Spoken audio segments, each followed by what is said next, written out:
Halo semuanya, saya Dr. Gregory Budiman. Saya akan menanggapi beberapa komen netizen yang mungkin pro functional medicine. Ya, mereka mengatakan bahwa saya tidak update jurnal-jurnal kedokteran. Itu sama sekali salah. Makanan saya sehari-hari adalah jurnal-jurnal kedokteran. Jadi saya selalu search, baik itu di Google Scholar maupun di PubMed. Itu saya selalu cari informasi yang berkaitan dengan kasus-kasus di klinik yang saya tangani, pasien-pasien yang saya tangani. Teman-teman sekalian, jadi jurnal itu seperti yang saya katakan sebelumnya, jurnal itu bukan untuk diperdebatkan di media sosial. Kemudian apa yang harus disosialisasikan di media sosial?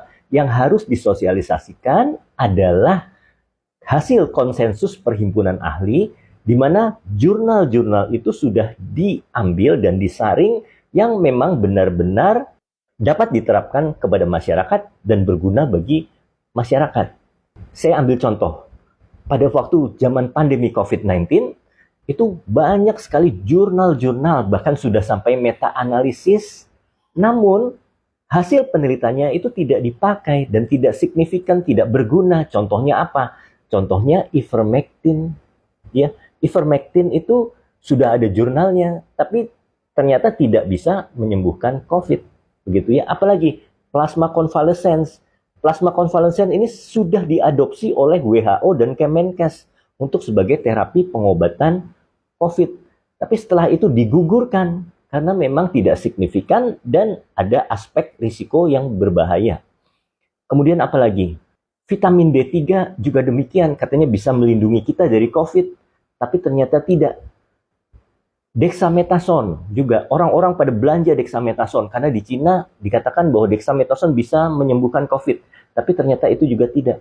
Jadi banyak hal di mana jurnal-jurnal itu masih sangat debatable, ya, masih sangat dipertentangkan.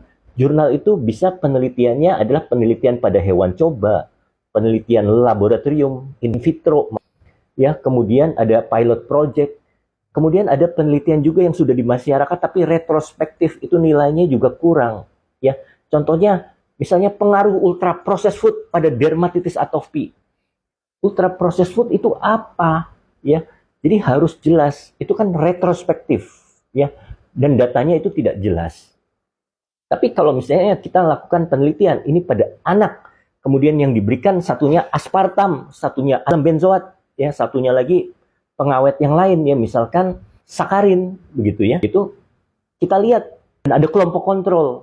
Kita lihat 10 tahun ke depan bagaimana, siapa yang menderita dermatitis atopi. Itu adalah randomized control trial. Itu yang signifikan, tapi jarang sekali dilakukan dan seringkali terbentur masalah etika penelitian.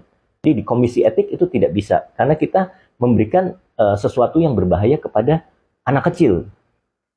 Kita harus paham betul jurnal mana yang bisa kita jadikan patokan, jurnal mana yang masih abu-abu.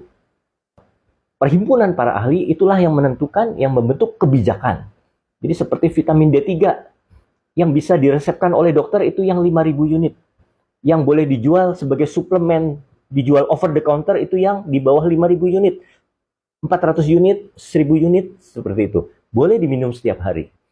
Tapi yang 5.000 unit harus dengan resep dokter, dengan monitor yang ketat. 10.000 unit, 20.000 unit ilegal.